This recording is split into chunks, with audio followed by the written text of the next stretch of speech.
안녕하세요. 저는 초등학생 연년생 남매를 키우고 있는 수도권에 사는 40대 초반 여자랍니다.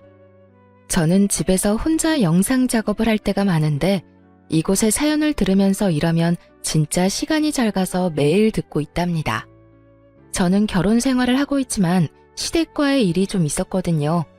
그래서 여러분께 저의 이야기도 한번 들려드리면 어떨까 싶어서 이렇게 용기 내어 사연을 보내봅니다. 저는 결혼 전에는 작은 회사 사무직을 하다가 남편과 소개팅에서 만나 무난하게 결혼까지 하게 되었어요. 양가도 그냥 평범하게 비슷한 수준이었고 남편의 성격도 모나지 않고 화도 잘 안 내서 조용한 성격의 저와 잘 맞았던 것 같아요. 그렇게 회사를 관두고 연년생의 아이 2명을 키우다 보니 전업주부로 지낸 지 훌쩍 10년이 넘었죠. 남편의 연봉이 많은 건 아니라 저도 간간히 아르바이트도 했지만 아이들 때문에 오래 지속할 순 없었어요. 그냥 아이들 키우면서 집에서 살림해. 당신은 집에서 살림하는 거 좋아하고 또 남들보다 잘하잖아. 괜히 일한다고 나가서 도우미 쓰고 학원 보내는 돈이나 당신이 집에서 애들 키우는 돈이나 비슷해. 마음 편하게 살자고, 편하게. 그렇게 말해주니까 고마운데 그래도 애들 좀 더 크면 나도 일할게. 애들 교육비도 많이 들 거고 우리도 이제 전세 탈출 좀 해봐야지. 그래, 너무 스트레스 받지 마. 당신이 가사노동 하는 것도 월급으로 치면 많이 받아야 되는 거야. 남편이 이렇게 이쁘게 말을 해주니 그냥 돈이 모자라면 모자란 대로 저 나름대로 아껴가면서 살림을 꾸려나갔어요. 아이들 밥이나 간식도 사다 먹이는 것 없이 다 제 손으로 정성스레 만들어주려고 노력했고요. 남편도 다행히 이런 제 노력을 잘 알아줘서 살림하는 게 힘들어도 열심히 살았네요. 이런 저를 가장 힘들게 하는 건 말썽꾸러기 아이들이나 남편이 아닌 바로 시모와 동서였어요. 동서는 저보다 3살이 어렸는데 서울에서 살면서 대기업에 다니고 있어요. 그래서 저를 볼 때마다 한심하게 보며 형님인 저를 업신여겼답니다. 여기에 동서가 연봉 6천이라고 시모까지 동서랑 한 팀이 돼서 저를 얼마나 무시하는지 몰라요. 그렇게 자주 만나는 건 아니고 시부모님 생신이나 명절 때나 만나는데 만나는 날 일주일 전부터 얼마나 스트레스를 받는지 몸이 시름시름 아플 정도였죠. 어김없이 추석 명절이 돌아오고 있었는데요. 벌써 몇 년째 동서가 명절 당일 아침에 와서 제가 한 음식만 쏙 먹고 친정 간다고 오후에 갔거든요. 저는 시모가 저녁은 누가 차리냐고 난리를 쳐서 작년엔 친정에 가지도 못했어요. 이번엔 또 당하지 않으려고 명절 전전날에 동서한테 전화를 했답니다. 동서, 언제 올 거야? 이번엔 당일에 오면 안 돼. 난 내일 모레 점심때쯤 갈 거니까 늦어도 오후엔 와줘. 저 내일 모레에 아마 미팅이 있을 수도 있어요. 그래서 확실하지가 않네요. 형님은 전업이라 시간이 많아서 한가하겠지만 저는 초 단위로 사는 사람이에요. 명절이라고 한가한 게 아니라고요. 아무리 그래도 명절까지 일을 한다고? 그럼 어머님한테 말씀드렸어? 나한테 또 혼자 음식 다 하라는 소리야? 동서는 같은 며느리 아니야? 어머님이 저한테 이미 저 편한 대로 오라고 했고요. 전 어차피 음식 잘 못해서 도움도 안 되잖아요. 형님이랑 어머님이랑 같이 하는 게 빠르죠. 벌써 몇 년째 얌체같이 명절 때 몸만 쏙 와서 밥만 먹고 가는 거 나 더 이상 못 참아. 내일 모레 꼭 오후까진 와. 모르겠네요. 저 지금 회의 들어가야 되거든요. 바빠서 끊을게요. 그렇게 통화는 끝났는데 끝까지 저를 무시하는 동서의 태도에 핸드폰을 든 손이 너무 열이 받아서 손까지 떨려오더라고요. 그리고 또 시모한테 불만인 게 저한테는 꼭 명절 전전날에 미리 내려오라고 해서 왕복 2시간 거리에 있는 시모의 친정 부모님의 산소에 가자고 하는 겁니다. 동서한테는 한 번도 가자고 말한 적 없고 저한테만 그러죠. 그 차 막히는 데를 산소에 가서 술 한잔 따르려고 왕복 2시간 갔다 와서 또 마트로 끌고 가서 명절 음식 한다고 장 보자고 하고요. 5년 전인가 슬쩍 저한테 약한 척하면서 말을 꺼내더라고요. 내가 외동딸인데 결혼하고 나서는 우리 부모님은 찾아뵙지도 못하고 돌아가시고 나서도 산소 한번 찾아갈 수가 없다. 너도 친정이 있으니까 내 마음 알 거야. 이번 명절엔 우리 부모님 산소 좀 같이 가주면 안 되니? 네, 저도 그 마음 이해해요. 그럼 이번 명절 끝나고 저 친정 안 갈 테니까 같이 산소에 가서 찾아뵈어요. 저는 시모가 저를 하도 탐탁치 않아 해서 조금이라도 인정받고 싶은 마음이 컸어요. 그래서 그렇게 한 번, 두 번 같이 가다 보니까 어느샌가 명절 땐 무조건 시모의 부모님 산소에 제가 찾아뵈야 하는 것처럼 몰아가더라고요. 역시나 또 전화해서 저를 닥달했어요. 이번에 우리 부모님 산소엔 언제 갈 거니? 너도 친정에는 가야 되니까 명절 이틀 전에 미리 와서 같이 가자. 이번엔 제가 일이 있어서 그렇게 일찍은 못 내려가고요. 아범만 보낼게요. 아니면 동선애랑 가세요. 동선은 한 번도 안 가봤잖아요. 일이 바빠서 명절 당일에 오는 애한테 지금 거기까지 같이 가자고 하라는 거니? 너야 집에서 놀아서 남아도는 게 시간인데 1년에 한 번 가는 게 그렇게 귀찮아? 이래서 뭔 맏며느리를 한다고? 시모가 전화를 거칠게 끊어버렸어요. 가뜩이나 동서와의 통화에서도 마음이 상했는데 시모까지 불편한 티를 내니 속상하더라고요. 남편한테도 시모가 뭐라고 한 소리 했는지 제가 말을 꺼내자 이미 알고 있더군요. 나도 회사에 말해서 시간 내볼 테니까 그냥 같이 산소에 가드리자. 1년에 한 번인데 그거 좀 해드리면 어때? 근데 동서도 있는데 왜 맨날 나만 해야 되냐고. 내가 무슨 동네 북이야? 당신도 설마 어머니처럼 내가 일 안 하니까 가는 게 당연하다고 생각하는 거야? 나 진짜 그날 이미 약속이 있어서 못 내려가. 이번엔 절대 안 갈 거니까 그렇게 알아. 제가 단호하게 선을 그으니까 남편도 별소리 못하고 그냥 안 간다고 말을 전했나 보더라고요. 그렇게 명절이 다가왔고 저는 도축장에 끌려가는 소 같은 마음으로 추석 전날에 장을 잔뜩 봐서 시댁으로 갔어요. 제가 들어가자 시모가 팔짱을 딱 끼고 저를 째려보더군요. 너 덕분에 올해는 우리 부모님도 못 뵈고 내가 이렇게 며느리 눈치를 봐야 되나 싶다. 바쁜 일은 잘 끝나셨어?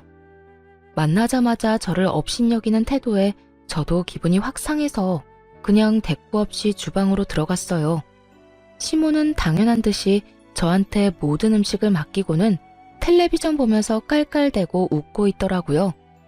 그런데도 10년을 하다 보니 익숙하게 혼자 음식을 하고 있는 제 자신이 제일 등신 머저리 같았죠 뭐. 역시나 저녁 5시가 다 돼도 동서는 오지 않았어요. 저는 너무 화가 나서 어머니한테 소리쳤죠. 어머니, 동서 또 안 오네요. 동서한테 전화 좀 해서 오라고 하세요. 아니 바쁜 애한테 왜 오라 말아야. 오늘 바빠서 내일 온다더라. 내가 그러라고 했다. 제가 지난 명절에 동서 안 하면 저도 안 한다고 분명히 말씀드리지 않았어요? 또 저 혼자 음식 다 하고 있잖아요. 너 혼자 뚝딱뚝딱 잘하잖아. 우리 식구 많은 것도 아니고 송편은 사다 먹지 않니? 뭐 할 게 그렇게 많다고 입이 대빨이나 나왔어? 그리고 막내는 대기업에 다니면서 얼마나 일하느라 바빠. 너처럼 한가하게 노는 애랑 같니? 저도 집에서 그냥 노는 거 아니에요. 저도 하는 일 많고요. 애들 챙기다 보면 하루 다 가요. 다른 엄마들은 일도 하면서 애들도 다 잘만 챙기더라. 막내 봐라. 세상에 연봉이 6천이나 되면서 일도 잘하고 딸도 똑소리 나게 잘 키우잖니. 넌 돈도 못 버니까 그만큼 몸으로 때워라. 막내가 명절 때만 해도 용돈 얼마나 두둑이 주는 줄 알아? 무슨 말을 그렇게 하세요? 누가 들으면 저는 용돈 안 드리는 줄 알겠네요. 어머니 자꾸 그렇게 동서랑 비교하면 저 진짜 상처받아요. 그거 아세요? 요즘은 다 맞벌이 한다더라. 너 때문에 우리 아들만 개고생하는 것 같아서 나도 얼마나 마음 아프고 남 부끄러운 줄 아니? 요즘은 마누라가 전업주부면 그 남편 불쌍하다고 손가락질 한다더라. 넌 너 남편이 불쌍하지도 않니? 쓸데없는 소리 말고 얼른 마무리해. 저녁 먹게. 진짜 이때 다 때려치우고 뛰쳐나오려고 했어요. 근데 아무것도 모르고 해맑게 할아버지랑 놀고 있는 애들을 보니 분위기를 망치기가 쉽지가 않더라고요. 그래요. 그렇게 바보 같으니까 혼자 몇 년이나 명절 음식 다 하고 있는 거겠죠. 역시나 동서는 옷을 쫙 차려입고 양손에 선물 바리바리 싸들고 명절 아침에 왔더라고요. 동서를 본 시모가 얼마나 환하게 웃으면서 맞아주던지 누가 보면 막내딸 왔는지 알겠더라고요. 어제 하루 종일 음식하고 애들 돌보고 일어나 아침부터 또 상 차려서 꾀제제한 저하고는 너무 비교가 되게 상큼할 정도였다니까요. 진짜 기가 막히고 코가 막혀서 그냥 그 상황을 멀거니 보고 있었어요. 동서는 시부한테 선물을 넘겨주고 시모한테는 오자마자 용돈 봉투를 저 보라는 듯이 주는 거 있죠. 거기다 우리 아이들한테도 용돈 봉투를 하나씩 주더라고요. 애들은 속도 없이 좋다고 받고 있고요. 동서, 내가 그렇게 어제 오라고 하지 않았어? 내 말 무시하는 거야? 어머, 형님, 진짜 미안해요.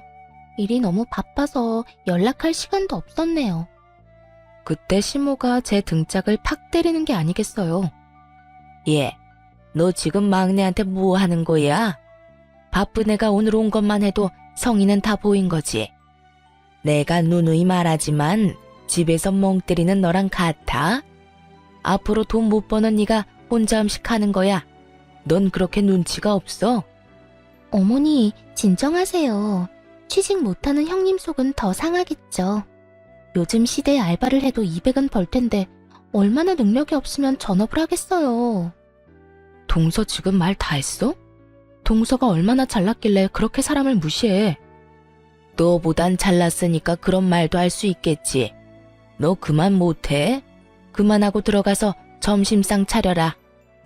큰 소리가 나자 거실에 있던 몇 명의 친척들이 수군대면서 우리를 지켜보고 있는 게 느껴졌어요. 이렇게 친척들 앞에서 저를 무슨 무술이 취급하는 시모한테 진짜 진저리가 나더군요. 둘이 편을 먹고 저 하나 우스운 사람으로 몰아가는데 다른 가족들은 그냥 보고만 있고요. 더 어이없는 건 그 상황에서도 아무 말 안 하는 남편 놈이었답니다. 오히려 저한테 그만하라는 입모양을 하는 게 아니겠어요. 그 모습을 보니 남편한테도 정이 떨어져 버리고 내가 피도 안 섞인 남의 집구석에서 혼자 무보수 노동하면서 뭐 하고 있나 싶더라고요. 제가 이런 취급 받으면서 헤헤거리며 밥 차리면 진짜 배알도 없는 년이겠죠? 전 이제 갈 테니까 동서랑 맛있게 차려 먹어요. 저는 아이들만 데리고 시댁을 나와버렸어요. 뒤에서 시모가 소리소리를 질렀지만 못 들은 척하고 남편 차 몰고 그냥 와버렸답니다. 남편은 저녁이 돼서야 스멀스멀 집으로 돌아왔더군요. 아니 그렇게 가버리면 어떡해? 내가 아버지 어머니 화 풀어드리느라 얼마나 진땀 뺏는 줄 알아? 당신도 참 답 없다. 내가 그런 취급을 당했으면 같이 화내면서 나와야 하는 거 아니야? 당신이 정말 내 남편 맞아? 거기서 똑같이 화내면 똑같은 사람 되는 거야. 당신 현명한 줄 알았는데 왜 그렇게 재수씨 얘기만 나오면 흥분을 해? 당신은 걔가 나 무시하는 걸 앞에서 봐도 어떻게 그런 소리를 해? 당신이 걔랑 어머님한테 똑바로 한마디 해. 그 전까진 난 다신 당신 집에 안 가. 아, 또 그 소리야? 내가 말 안 해봤어? 당신이 말하라고 할 때마다 매번 말씀드려도 내 말은 먹히지도 않잖아. 당신도 좀 내려놓고 재수씨랑 잘 지내려고 노력을 해봐. 저와 시모 사이에서 적극적으로 힘이 돼주지 않는 남편한테 너무 서운했어요. 더 이상 말해봤자 입만 아플 뿐인 거죠. 저는 시모와 동서가 저한테 했던 말들이 자꾸 생각나서 저를 오랫동안 괴롭혔어요. 제 존재 자체가 정말 쓸모없는 것처럼 느껴지고 자존감이 지하까지 내려가는 것 같달까요? 그러던 중에 시부의 생일이 다가왔는데요. 저한텐 아무 말도 없다가 약속 당일에 남편이 이러더라고요. 오늘은 현석이가 산다고 지네 집 근처로 오라는데? 거기 유명한 소갈비집 있잖아. 그런 건 같이 의논해서 정해야지. 자기들이 산다고 오라 마라 당일에 통보하는 건 좀 그렇다. 그냥 좋다고 가서 먹으면 되는 일이지. 당신이 계속 이렇게 꼬아서 생각하니까 재수 씨한테 자격지심 있다고 그러는 거야. 군소리 말고 얼른 준비하고 가자고. 식당에 가보니 이미 시부모와 동선의 가족이 화기애애하게 얘기하면서 먹고 있더라고요. 왔니? 얘네가 우리를 좀 일찍 데리러 와서 30분 좀 일찍 도착했다. 너네도 얼른 앉아 먹어라. 오늘은 우리 막내 며느리가 좋은 일이 있어서 한턱 쏜다고 그러니까. 아이, 어머님. 오늘 아버님 생신이니까 제가 대접하는 거죠. 아파트 가격이 좀 많이 오른 건 어머님 기분 좋으시라고 말씀드린 거예요. 너랑 얘기하면 항상 즐겁고 긍정적이야. 큰애가 이런 걸 좀 배워야 될 텐데. 애가 집에만 있어서 그런지 맨날 칙칙하고 생기가 없잖아. 이래서 여자도 사회생활을 해야 되는 거야. 아직 형님은 전세 사시는데 자꾸 우리 아파트는 오르니까 제가 자랑하기가 민망하네요. 형님도 얼른 집장만 하세요. 들어가서 앉자마자 쏟아지는 잔소리와 동서의 자기 자랑에 먹을 기분이 확 잡치더라고요. 그냥 가장 끝에 앉아서 깨작거리기만 했어요. 저는 대화에 끼지도 못하게 시모랑 동서 둘이서 얼마나 하하호호대던지 저는 핸드폰을 하고 있었죠. 사실 제가 인별그램을 열심히 하거든요. 제가 워낙 집안 꾸미고 살림하는 걸 좋아하다 보니까 저만의 팁이나 살림 방법을 짧은 영상으로 찍어서 올리기 시작했거든요.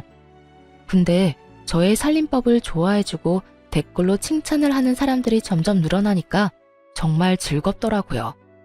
제가 하는 일을 인정받는 기분이랄까요?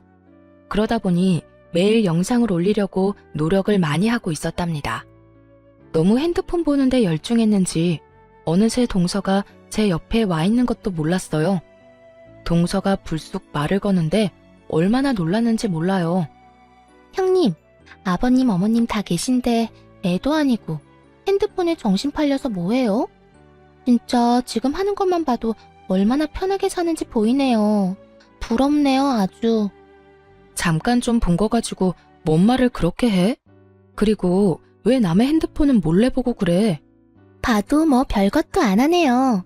그런 소셜 네트워크 많이 하는 사람들 난 진짜 이해 못하겠어요. 그 무슨 축구 감독 퍼거슨? 그 사람도 그랬잖아요. 그런 거 하는 건 인생 낭비라고요. 그 시간에 좀 생산적인 걸 해요. 맏며느리가 돼서 내가 진짜 한심해서 못 보겠다. 너는 맏며느리가 돼서 너 동서가 이 비싼 소갈비 턱턱 사는데 뭐 보고 배우는 거 없니? 고기가 잘도 넘어가니? 속도 좋다. 어머님은 제가 뭘 하는지 모르시면서 무턱대고 그런 말씀을 하세요. 애들도 있는데 저한테 그런 말 좀 그만하세요.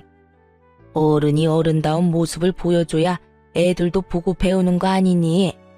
좋아 좀 봐라. 자기 엄마 닮아서 어린 나이에도 얼마나 의젓하고 얌전해. 현철이 너 똑바로 들어라.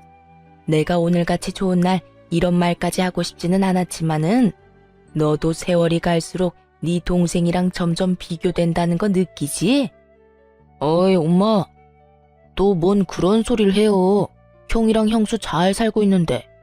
우리도 돈은 많이 벌지만 모으는 건 별로 없어요. 이 사람 씀씀이가 커서. 동서가 도련님을 휙 째려보고는 입을 막더군요. 그런 모든 모습을 보고 있는 남편은 그냥 허허거리면서 보기만 하고요. 제가 그렇게 말을 했는데 또 가만히처럼 가만히 있으니 얼마나 열이 받겠어요. 제가 남편 옆구리를 푹 찌르니 그제야 한 소리 하더군요. 엄마, 이제 그런 소리 좀 그만해요. 뭐 그럼 이제라도 마누라를 바꿔요? 우리 잘 살고 있는데 엄마가 그런 소리 할 때마다 이 사람이 얼마나 속상해하는지 몰라요. 이제 좀 그만하세요. 우리 둘이 알아서 사는 거니까. 내가 보고 있으면 열통이 터져서 그런다. 다른 맏며느리들은 그냥 계절마다 비싼 옷을 척척 사다 주고 동남아며 호주로 여행도 보내준다는데 네가 능력 없는 마누라를 얻어서 맨날 벌어도 집 하나 못 사고 그 모양으로 사는 거 아니니? 아파트라도 하나 사놨으면 지금 네 동생네처럼 값이 많이 올랐을 거 아니냔 말이야. 능력이 없으면 돈이라도 잘 풀리던가. 어허 참, 이제 그만 좀 해. 좋은 마음으로 먹은 소고기 다 체하겠네. 그네도 네 어머니 말씀 너무 마음에 담아두지 말아라. 그만하긴 뭘 그만해요. 현철이 너 말 한번 잘 꺼냈다. 그래, 그렇게 미련하게 밥만 축내는 마누라 갖다 버리고 능력 있는 새 마누라 얻어라. 앞으로 살 날이 몇십 년인데 그게 낫겠다. 저는 시모의 독버섯 같은 말에 너무 화가 났어요. 더군다나 우리 애들도 그 말을 다 듣고 기가 푹 죽어서 제 눈치만 보고 있는 걸 보니 속에서 불이 치밀더군요. 우리 애들이 도대체 무슨 죄인가요? 저는 더 이상 참지 못하고 자리를 박차고 일어났어요. 그게 지금 손자들 있는 데서 할 소리예요? 어머니나 할 말 못할 말 구별 좀 하고 사세요. 네, 어머니 소원대로 내가 이혼해줘야겠네요. 앞으로 나는 그쪽 며느리 아니니까 앞으로 보지 말고 살자고요. 어머머, 얘가 이제 하다 시어머니한테 막말까지 하네. 능력 없으면 납작 엎드려서 잘못했다고 살 것이지. 네가 뭔데 인연을 끊자는 거야? 나 같은 며느리 필요 없다면서요. 근데 시모 대접은 또 받고 싶어요. 제일 좋아하는 막내 며느리나 옆에 끼고 평생 사세요. 난 이제 며느리 역할 그만할 거니까. 당신 진짜 이혼당하기 싫으면 당장 지금 일어나. 저는 아이들을 데리고 밖으로 나가버렸어요. 남편은 제 말이 무서웠는지 엉거주춤 따라 나오더라고요. 돌아가는 차 안에서 누구도 한마디도 하지 않았어요. 아이들도 눈치가 있는지 조용히 집에 가더군요. 집으로 가는 동안 제 핸드폰으로 시모의 전화가 계속 왔지만 받지 않았답니다. 집에 와서 한참 후에 남편이 제 옆에 쓱 오더군요. 엄마가 나한테도 전화 엄청 오셨어. 엄청 화나셔서 당장 전화해서 사과 안 하면 진짜 이젠 안 보신대. 이제 그만 사과드려. 내가 뭘 잘못했다고 사과를 해? 당신도 진짜 웃긴다. 내가 그런 수모를 당하고 있으면 당신 엄마 좀 당신이 알아서 막아달라고 했지. 그게 그렇게 어려워? 아까 식당에서 말씀드렸잖아. 그러지 말라고. 그렇게 친절하게 말해서 잘도 알아듣겠다. 나 진짜 당신 어머니랑 이제 인연 끊을 거야. 그거 싫으면 이혼해. 이렇게 살면 나 진짜 암 걸려서 죽을 것 같으니까. 내가 다음번엔 진짜 확실하게 말할게. 어떻게 가족 사이에 안 보고 살아. 나한테 가족은 나한테 상처 안 주는 사람이야. 나 정신병 걸리게 하는 사람들이 아니고. 나 진짜 당신이랑 이혼할 각오 되어 있어. 당신 가족들한테도 정 떨어졌고 와이프 하나도 못 지켜주는 남자랑 살면 뭐 하겠어? 그동안 바람막이 못한 당신 잘못도 커. 그니까 선택해. 나랑 이혼하던지 아님 당신 엄마랑 이제 인연 끊고 사는 거 받아들이던지. 남편은 말없이 제 눈을 바라보더군요. 제 결연한 진심이 느껴졌는지 남편도 그동안은 다른 진지한 목소리로 대답을 하더라고요. 당신 말 잘 알았어. 나한텐 당신이랑 애들이 내 소중한 가족이야. 앞으로 우리 어머니 안 봐도 상관없어. 당신이 그렇게 괴로우니까 안 보는 게 좋을 것 같아. 내가 앞으로 우리 어머니는 확실히 막을게. 많이 늦은 감이 있지만 그래도 남편이 그렇게 말해주니 고마운 마음이 들더라고요. 그리고 놀랍게도 그 약속을 하고 6개월 동안 시모의 연락을 철저히 막아주더라고요. 시모가 엄청 답답했는지 한 번은 주말에 집으로 쳐들어왔더라고요. 당연히 문도 안 열어줬을 텐데 하필 둘째가 벨소리를 듣고 나가서 할머니라고 문을 활짝 열어줬더라고요. 거실에 아이들과 함께 있던 저는 갑작스러운 시모의 등장에 진짜 동상처럼 얼어버렸죠. 너무 기가 막힌 게 시모가 저한테 달려오다시피 해서 제 등짝을 또 퍽퍽 때리는 거예요. 네가 감히 나를 물로 봐? 시어미가 전화해도 안 받고 인연 끊겠다고? 우리 손자들이 이렇게 있는데 내 새끼들하고 인연을 끊게 만들겠다 이거야? 이 못된 거사. 저는 벌떡 일어나서 시모의 손을 확 잡았어요. 어머니야말로 나한테 그렇게 상처 주고 동서랑 차별하는 거 미안하다고 해야 되는 거예요. 나한테 한 번이라도 고맙다 미안하다 해봤어요. 네가 우리 아들을 망치고 있는데 내가 왜 너한테 고맙다고 해야 되니? 난 정말 애들만 아니면 우리 아들이랑 너랑 이혼시키고 싶은 사람이야. 남편이 처음으로 자기 엄마한테 큰 소리를 버럭 질렀어요. 왜 남의 집에 와서 소란이에요?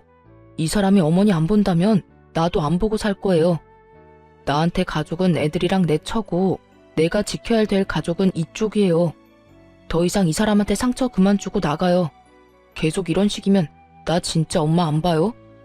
어머, 너 네가 어떻게 나한테 그런 말을 하니?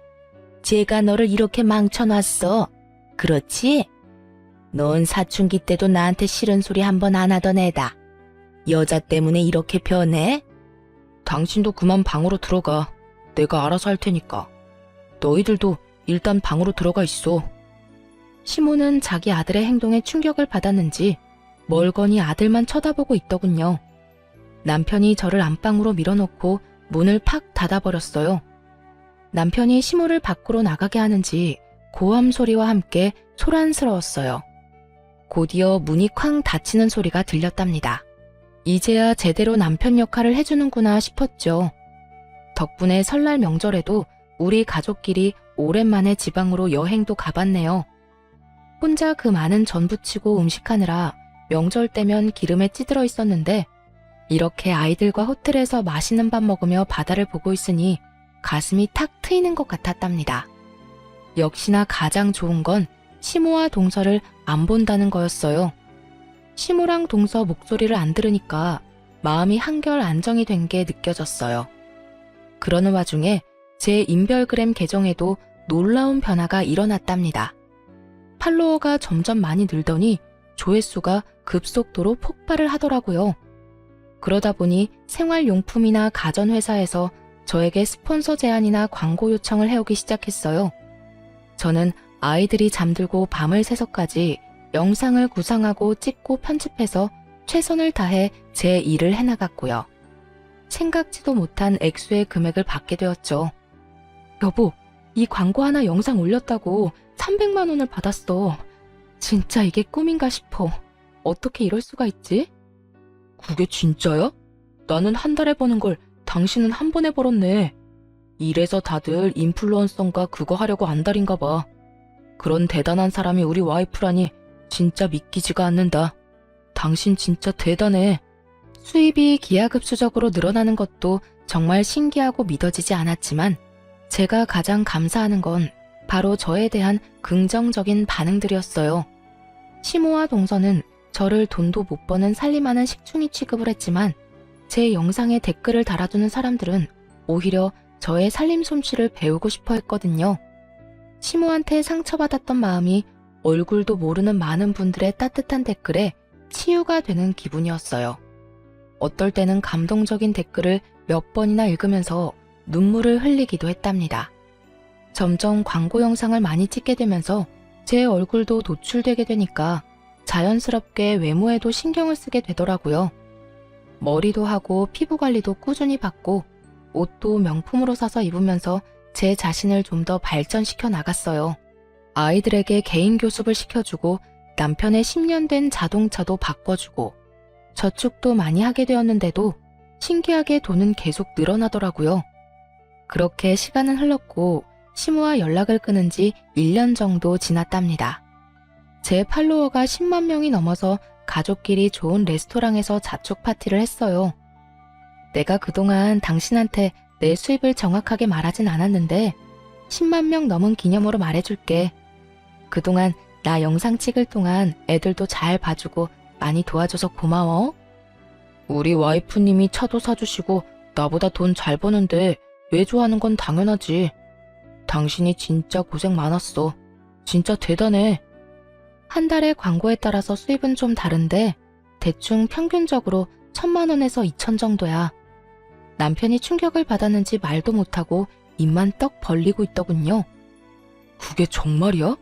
당신 진짜 대단하단 말밖에 안 나온다. 내 연봉의 몇 배야? 나 그만두고 당신 매니저나 할까? 으이그 장난치기는. 혹시라도 회사 관두기만 해. 그나저나 이제 곧 당신 어머니 생신 아니야? 내가 좋은 레스토랑에서 대접한다고 전해. 진짜야? 이제 다시 왕래하고 지내려고? 며칠이었지? 당일로 약속 잡으면 되지? 다시 연락하고 그러는 거 아니니까 설레발 치지 말고 그냥 생일 전 주말로 잡아. 비싼 데니까 오든지 말든지 당사자들이 결정하라고 하고 시간은 내가 다시 알려줄게. 남편을 통해서 장소와 시간을 알려줬고 우리 가족은 당일날 미리 가서 룸에 앉아 있었어요. 서울에서도 예약하기 힘들다고 손꼽히는 호텔 안의 레스토랑이라 동서라면 내키지 않아도 무조건 올 것 같다는 예상을 했답니다. 동서 정도라면 1년 전엔 예약해야 원하는 날짜로 예약할 수 있을 테니까 말이죠. 동선의 가족과 시부모가 동시에 들어오더라고요. 시부모는 고급진 분위기에 좀 놀란 듯 보였어요. 동서는 입을 삐죽이면서 들어오더라고요. 달라진 제 모습을 보고 놀랐는지 흠칫하더니만 곧 비꼬는 말투로 입을 놀렸죠. 1년 동안 코빼기도 안 비추더니만 이런 데는 어떻게 알고 올 생각을 했대요? 아하, 이제 알겠네. 뭐 복수라도 하려고 1년 전에 여기 예약해놓은 거죠? 보통 예약하기 힘든 데긴 한데 여기 대표님하고 인연이 좀 있어서 예약하는데 오래 걸리진 않았어. 저번 주에 말씀드렸나 그랬지. 말도 안 돼. 형님이 여기 대표를 어떻게 알아요? 방송에도 나오는 유명인사 아니에요? 그동안 거짓말 많이 늘었네요. 옷도 보니까 명품 짝퉁으로 쫙 빼입고 오고 그런다고 호박이 수박되고 짝퉁이 명품으로 보이는 줄 알아요? 그래? 그렇게 신경 써서 입은 건 아닌데 동서 눈에 이쁘게 보였나 보네. 고마워. 예전 같으면 가시도 친 동서의 말에 발끈하거나 상처를 받았을 텐데 참 이상하게도 오히려 빽빽대는 동서가 귀여워 보였답니다. 제 자신조차도 저의 이런 심경 변화가 놀라웠어요. 제 자존감이 올라가고 여유가 생기니까 진짜 아무런 타격도 받지 않더라고요. 동서야말로 그런 제 반응에 더 발끈하는 게 눈에 보였어요. 참나, 1년 동안 형님 대신 명절 음식에 제사 음식 하느라 내가 얼마나 힘들었는지 알아요? 사람이 도대체 양심이 있는 거예요? 일하느라 바빠 죽겠는데 내가 명절 음식까지 해야 되냐고요. 어머님이랑 동서가 그러지 않았어? 돈 못 벌면 몸으로 때우는 거라고. 동서가 나보다 덜 버니까 당연히 동서가 해야지. 안 그래? 형님이 나보다 돈을 더 벌게 됐다는 거예요? 뭔 말도 안 되는 소리야. 평생 월 200도 못 벌던 사람이. 현실이 너무 힘들어서 머리가 어떻게 된 건 아니죠? 동서가 도대체 영문을 모르겠다는 표정으로 저를 째려보더라고요. 이에 질세라 시모도 한마디 거들더군요. 네가 드디어 정신을 차렸나 보구나. 이런 비싼 데에서 내 생일도 챙긴다니. 그동안 네가 얼마나 큰 죄를 지었는지 이제야 알겠어? 내가 네 성의를 생각해서 오늘 오긴 왔다만 이걸로 끝은 아니다. 밥 먹고 집으로 가서 제대로 무릎 꿇고 빌어라. 1년 만에 시모의 째지는 목소리와 저를 노려보는 눈빛을 보니 예전에 제가 생각나 울컥 화가 치밀었어요. 하지만 자리가 자리인 만큼 시원한 복수를 위해 말을 아꼈답니다. 그때 레스토랑의 대표님이 룸으로 들어왔죠. 미니 씨, 저번 주에 만나고 또 뵙네요. 집사람이 미니 씨가 가족 모임 한다고 꼭 자리 만들어야 한다고 해서 제가 아주 애 많이 썼습니다. 대표님, 정말 감사해요. 일주일 전이라 사실 기대 안 하고 말씀드려봤거든요. 미니 씨 같이 유명한 분이 오시는데 당연히 환영입니다. 제가 신경 써서 서비스로 디저트도 마련해 놨으니까 맛있게 드시고 가십시오. 아니, 유명한 사람이라니 지금 그게 무슨 말이세요? 진짜 그 방송에 나왔던 대표님은 맞아요? 우리 형님을 어떻게 알아요? 동서가 아주 핏대를 세우면서 따지듯이 묻더라고요. 대표님이 당황해서 말을 이어갔죠.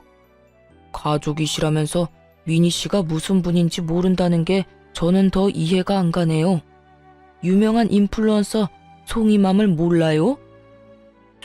송이맘? 어디서 들어본 것 같기도 한데. 아니, 지금 그게 형님이라는 말이에요? 동서는 다급하게 핸드폰을 꺼내서 확인을 해보더군요. 역시 살림과는 담쌓고 살아서 그런지 제가 활동하는 분야는 전혀 모르고 있었더라고요. 이 짜릿한 복수의 날을 위해서 오히려 잘된 일이라고 해야 할까요? 10만 팔로워를 가진 송이맘의 얼굴이 저라는 걸 확인한 동서의 얼굴이 보기 좋게 일그러졌답니다. 왜 그래 동서? 얼굴이 푸르댕댕한 게 아직 뭐 먹지도 않았는데 꼭 체한 것 같네. 괜찮아? 아니, 형님이 진짜 이 송이맘이랑 같은 사람이란 말이에요? 도대체 언제부터요? 동서가 소셜 네트워크는 인생 낭비라고 나한테 홈게시할 때도 이미 하고 있었지? 근데 내가 이렇게 잘 되고 보니까 꼴랑 연봉 6천만 원 받으려고 새벽부터 밤까지 꿈도 없이 목표도 없이 사는 동서야말로 인생 낭비하는 게 아닌가 그런 생각이 드네. 동서가 충격을 받아서 의자에 털썩 주저앉더라고요.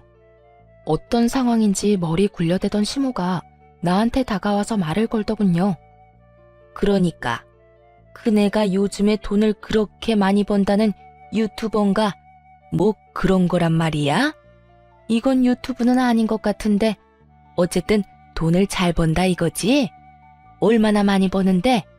얘 옆에 앉아서 얘기 좀 들어보자. 동서는 내가 얼마 정도 벌 것 같아? 연봉 6천이면 한 달에 얼마지? 꼴랑 500도 안 되네? 어머머, 그럼 네가 그거보다 더 많이 번다는 거니? 어쩐지 얘가 집에서 워낙 살림을 꼼꼼하게 잘한다 했더니 그런 거에 타고난 거였네. 안 그래도 내가 그네 집에 가보면 얼마나 정리가 잘 되어 있던지 혼자 놀랐던 적이 한두 번이 아니야. 시모가 어느새 제 옆에 착 붙어 앉아서 싱글싱글 웃고 있는데 진짜 역겹더라고요. 100년 묵은 여우같이 바로 태세 전환을 하는 꼴이라니. 나이 들어서 사람이 이렇게 취해도 되는 건가요?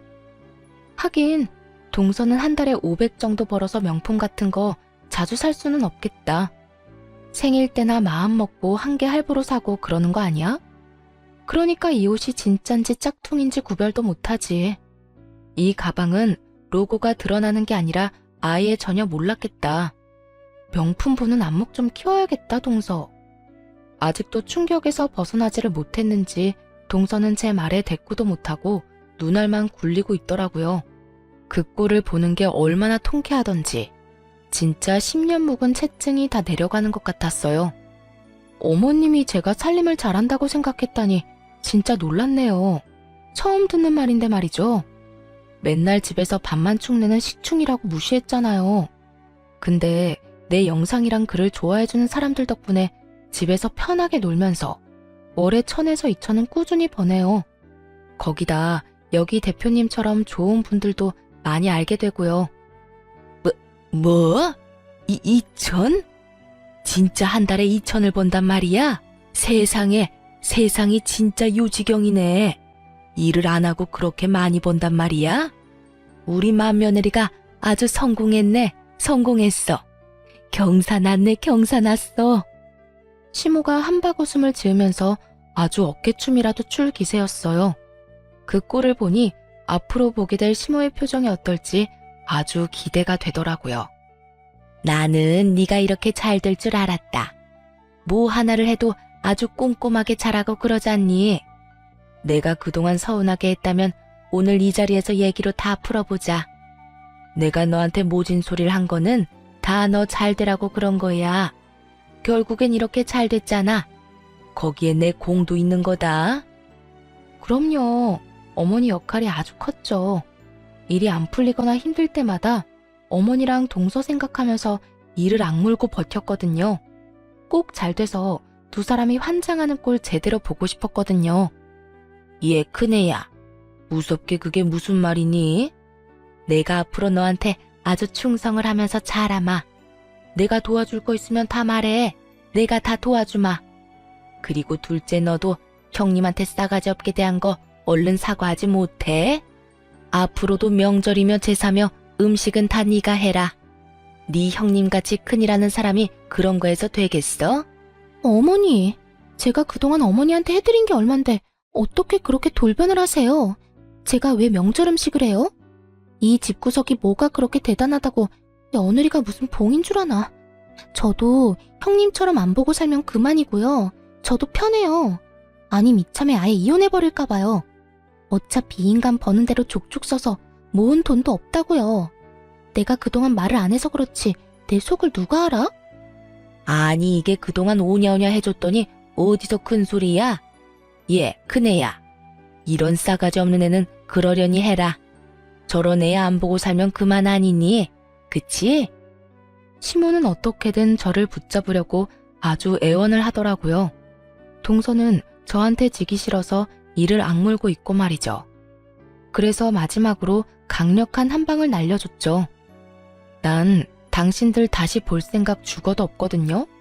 아 그리고 동서가 죽기 전에 살아보고 싶다던 그 아파트 있잖아. 우리 거기 자가로 사서 나 거기 살아.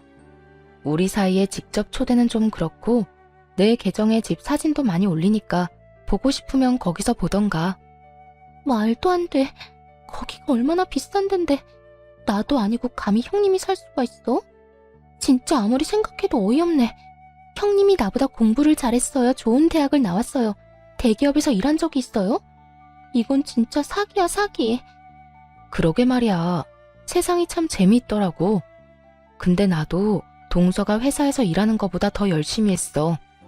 동서는 이 분야를 잘 모를 수도 있는데 과연 동서가 나처럼 해서 돈을 100만 원이라도 벌 수 있을지 모르겠네. 동서가 얼마나 분한지 눈물까지 보이는 것 같더군요. 제가 가방을 들고 자리에서 일어서자 시모가 화들짝 일어나 제 손을 부여잡고 불쌍한 표정을 짓기 시작했어요. 우리 맏며느리가 얼마나 착한지 내가 잘 안다. 이 못난 시엠이 한 번만 용서하고 다시 한 가족으로 잘 지내보면 안 될까? 내가 이렇게 무릎이라도 꿇으마. 놀랍게도 시모는 제 앞에 무릎까지 꿇고 두 손까지 싹싹 빌기 시작했답니다. 그걸 본 남편도 너무 놀란 표정이었고 아이들 보기에도 좋지 않아 저는 이만 이 자리를 파야겠다고 생각했죠. 내가 그쪽한테 10수년 동안 받은 상처가 얼마나 깊은데 그까짓 입 발린 소리로 용서가 되겠어요? 그냥 난 우리 가족이랑만 잘 살 테니까 괜히 아들한테 연락하고 그러지 말라고요. 저는 애들을 챙겨서 나갈 준비를 했답니다. 그러자 동서도 제 손을 덥석 잡고 울먹거리기까지 했죠. 형님, 제가 너무 생각이 짧았어요. 앞으로 제가 형님으로 깍듯이 모시면서 잘할게요. 그만 노여움 푸세요. 네? 가족 좋다는 게 뭐예요? 난 너한테 당한 모욕들만 생각하면 이대로 끝내는 것도 아쉬울 정도야. 근데 이제 너 같은 건 전혀 내 인생의 손톱의 때만큼도 영향을 못 준다는 걸 너무나 잘 알아. 우리가 같이 밥 먹을 사이는 아니잖아? 내가 이미 계산 다 했으니까 디저트까지 맛있게 먹고 가. 네가 여기 또 언제 와보겠어? 저는 그렇게 아이들과 남편과 함께 레스토랑을 나와버렸답니다. 나중에 대표님한테 듣기로는 역시나 디저트까지 싹싹 긁어먹고 갔다고 하더라고요. 남편한테 다시 한번 시모와 연락하지 않겠다는 다짐을 받았고 남편은 시모의 연락을 칼같이 차단하고 있답니다. 동서는 제 계정을 자주 보는지 제가 올리는 영상마다 우리 형님 최고라는 둥 기가 막힌 댓글을 달고 매일같이 잘못했다는 내용의 메시지를 보내고 있어요. 물론 보지 않고 다 지워버렸죠. 그러던 중에 동서 회사에서 저한테 같이 제품 홍보를 해달라는 제안이 왔더라고요. 좀 유치하긴 했지만 그 회사 영업팀에 최혜주라는 여자 때문에 어렵다고 해버렸네요. 대기업은 평판 같은 게 좀 중요하다면서요. 결국 홍보팀에서 말이 흘러나가서 동서한테 전해졌던 모양이에요. 염치도 없이 저한테 수도 없이 전화를 하더라고요. 전화를 안 받으니까 남편한테까지 전화가 왔더라고요. 옆에서 듣는데 동서가 전에 들어보지 못한 친절한 목소리로 이러더라고요. 형님, 한 번만 바꿔주시면 안 될까요? 제발요. 딱 한 번만요. 드릴 말씀이 있어요. 그 꼴이 가짜나서 전화를 받아봤어요. 얼마나 간드러진 목소리로 말을 하던지요. 형님, 이제 추석인데 안 오실 거예요? 제가 음식 다 할 테니까 이제 그만 화 푸시고 왕래하시면 안 돼요? 아니면 제가 형님 댁으로 명절 인사 갈게요.